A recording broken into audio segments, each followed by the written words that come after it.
morning to the 16 people that watch my fucking content. How the fuck are you? I don't want to be up here. I don't want to be doing this. I haven't wanted to be doing this for a long time. I haven't wanted to be doing anything for a long time because it all seems like a waste of my time. Anything at this point that isn't making residuals just seems like a waste of time. That was indeed not the truth. I love making these videos. I just got out of a depressive state and I'm still going through it. My voice is also like extra raspy these days. I don't know, I think I'm getting sick. But it's whatever, we're here. Coming to you live from a hotel room, and we'll talk about that in a second. So, welcome back to Tasty Topics. I'm actually excited about that part. Tasty Topics and Makeup Monday, which if you don't remember, Makeup Monday used to be released on Mondays, not necessarily filmed on Mondays, where I would do full face makeup and talk about educational and cultural topics. Never really got like the best return. It was actually Tasty Topics that brought me my first few thousand viewers on YouTube with my Baddies reviews, which I think, which I kind of told you I was gonna do anymore. But sometimes you gotta stick to what you know and what works. If it ain't broke, don't fix it. So I am going to continue to give my opinion on Baddies every now and then. Actually, the next episode that you guys are gonna see, it's gonna be like the evolution of Natalie Nunn. Even if my name was Natalie Nunn, you bitches still can check me.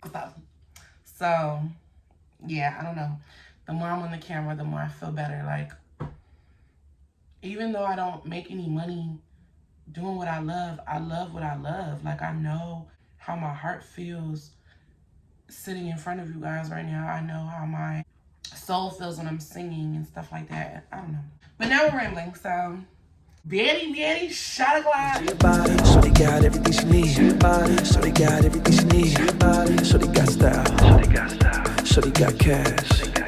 Shorty got a liquor. Baddy blunt o'clock. Illegal. Baddy blunt. But that's not what this is. So we're just gonna kind of wrap up the whole season. I mean, I think we're like, what, 4 or 5 episodes in, but it really doesn't matter. So we're just gonna start from the beginning. This whole draft pick thing going on is giving very not as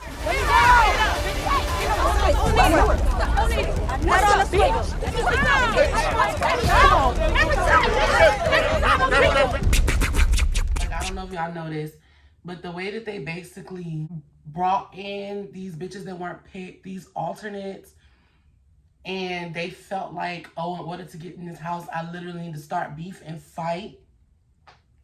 That goes beyond Baddies. That's very not as TV type of ratchet. Like, I feel like the fights on Baddies were apparent, but there were, I don't know, and I'm not gonna say other storylines because there really wasn't. It was just a different level of ratchet. Like, at least usually y'all pretend to be organized. That's not what was going on. Y'all aren't even pretending like there's another storyline going on. No, it was literally bring these bitches in a circle and let them fight. Not happening, bitch. Okay. Bring it up. And I put you in a headlock. You ain't like that one, does you? Headlock. Everybody's beef was fake. Every single new girl up there in that campfire and wherever else, that little group or whatever outside after that, every time y'all stepped up and tried to fight somebody, it was fake. I don't know nobody's name. Let me just go ahead and get that out the way. I don't know nobody's name. I don't really care that much. Only people I remember is like Gretchen. Bitch, get your dirty bitch ass out of here, nigga. All that shit you was talking about. That's what you know I'm gonna talk about. Meatball because it's meatball. Now, I'm gonna go back and I'm gonna speak on a few different situations.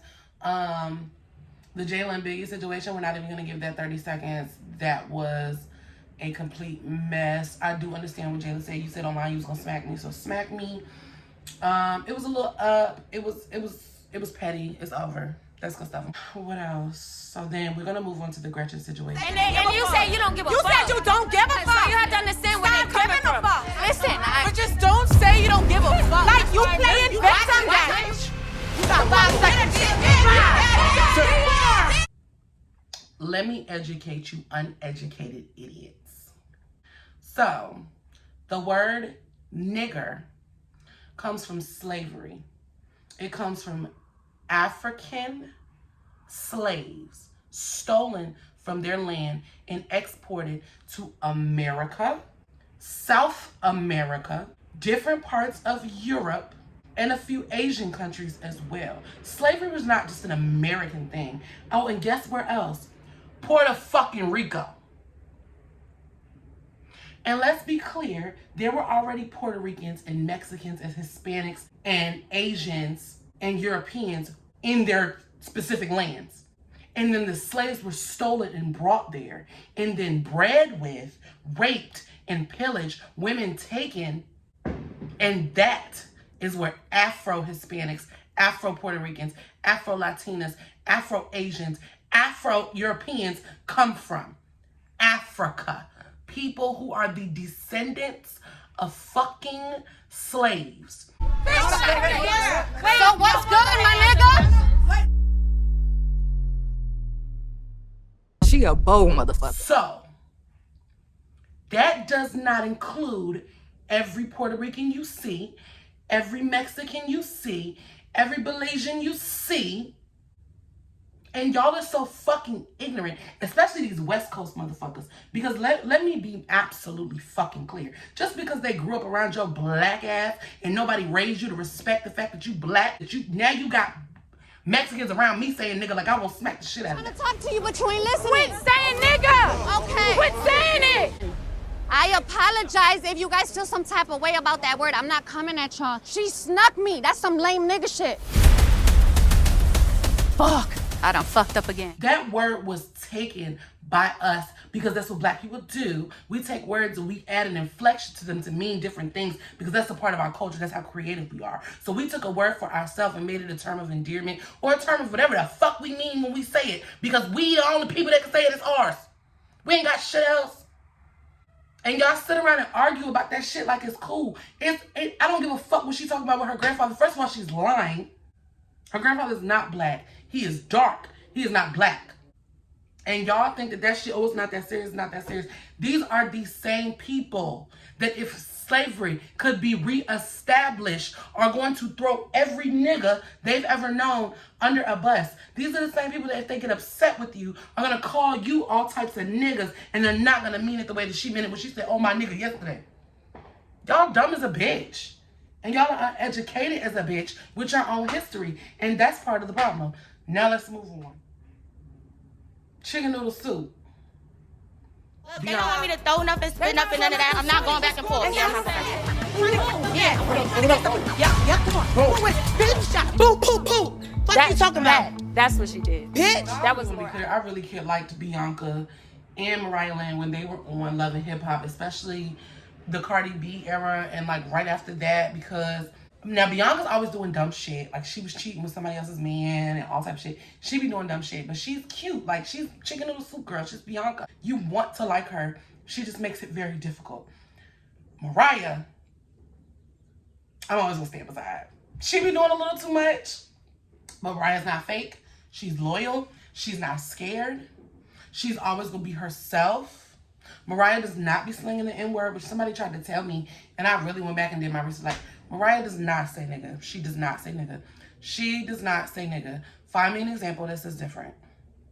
Mariah has an understanding of where she lies within black culture. She respects it, and she understands it because she comes from it. But there isn't a line that's there. I don't care about that. I'm gonna beat you up, bitch. I'm gonna beat you up. I don't care about nothing. I ain't gonna lie, I feel like Mariah Lynn had the best comeback. Asian Dog said, bitch, I'm a bitch. So that's pretty much where we are. I'm not an Asian Doll fan, for real, never have been. There's a lot of stupid stuff going on between her and King Von's sister. After his death, I thought it was not only ghetto and insane and disgusting, but it just showed her character and his sister's character. It was a mess. So that pretty much actually wraps up what the fuck I have to say about that right now. And we'll get back on that next week. Keep watching Baddies. So the next topic is me. I'm the next topic. I'm gonna have to just come right out with it. I have been living in my car since late February, right after my birthday. And it's because the rooming house that I was living in, one of the guys in there was basically slow as fuck, and he was sexually stalking me and sexually harassing me. And there were all these different like rules and stuff. They were trying to get money from people's health situations, like had the shit set up like a kind of rehab facility, and that's not what was going on at all. It was very scammed up. So I got out of there. And in the midst of getting out of there, I decided that I was gonna live in my car to save for an apartment. My car payment went from $600 a month to $1,200 a month because in moving to California, I got very behind and they basically penalized me by giving me weekly payments. So keeping those weekly payments up by the skin of my teeth, working 2 jobs. I work at a restaurant, a cafe called The Undergrind in Beverly Hills area. And then I work at Dodger Stadium, parking attendant. Nobody pays enough. And it's not even that they don't pay enough. Nobody offers enough hours. It's not even no shade, but nobody pays like we're working adults who have to live, which nobody cares, especially a private owned business. People care about their employees to the extent that it doesn't inconvenience them. And I learned that from being management back home and like being in a position where I don't have the title that I'm used to. I don't have the position that I'm used to, and settling to be here in California and try to follow my dreams. Like, it's weighing on me, especially because, again, you motherfuckers is giving hours out like we 17 years old in high school. Nobody has fucking time for that. Nobody has time for that. And then I'm around these creatives who are not only natives of California, but natives of areas like Beverly Hills. And it's so funny to me how when you're talking to Black people who come from not even big money, but who really have not struggled, who really haven't seen what it's like to be down bad, they quick to tell you, they quick to try to compare experiences like, oh no, I've been down bad before, or oh, I'm not really from Beverly Hills, like I'm from South Central, and all of this other shit. Like, bitch, I don't know, it's just so funny to me. Like, I've been able to now tell that there are 2 types of California girls, and I'm not around the right group. I'm not around people that I can relate to. And creatively, I would be able to relate to you, but we can't even get to a conversational standpoint where we're even talking about something creative, because it's very clear to certain types of women that I'm not what they're used to, what they would hang out with. So I'm just kind of left alone, as I always am. I'm alone. I'm always alone. I've been alone my whole life, and I don't really mind it in some areas, but it would also be nice to have, you know, female girlfriends who really cared about me. We've talked about this in my prior videos, like that they're growing up with the females and the people that I grew up around, it was always this underlying unfriendly tension, this underlying, like, none of us know how to be good friends, so we're not. And very few of us have actually grown up and grown out of that. So I've never really known a genuine sisterhood. I don't know. And I also suffer from mental health issues.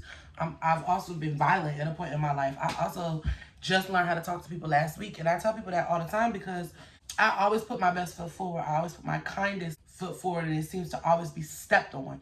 And then when you step on my foot and I break yours, now I'm wrong. We got off on a tangent. So yeah, I'm working these jobs and nobody's paying enough.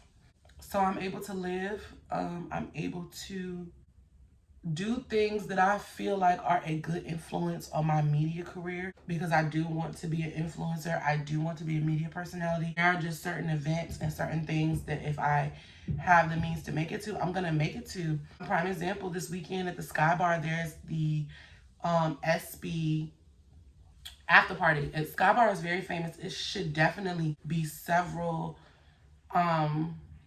prominent basketball players there. This same company had invited me to a very prominent fashion show that I didn't make it to. And these are all free RSVP tickets. So I'm gonna go. I'm gonna find something to put on my ass, my fat ass, and get out of here and go, because that's what I came here for. I came here to make connections. I came here to be somebody. And it's really hard to try to be somebody when you're fighting to survive. My car got repossessed. I was a day late on my payment. I went home to Virginia for my grandmother's 80th birthday, and right before I get on my plane, I find out my car has been repossessed.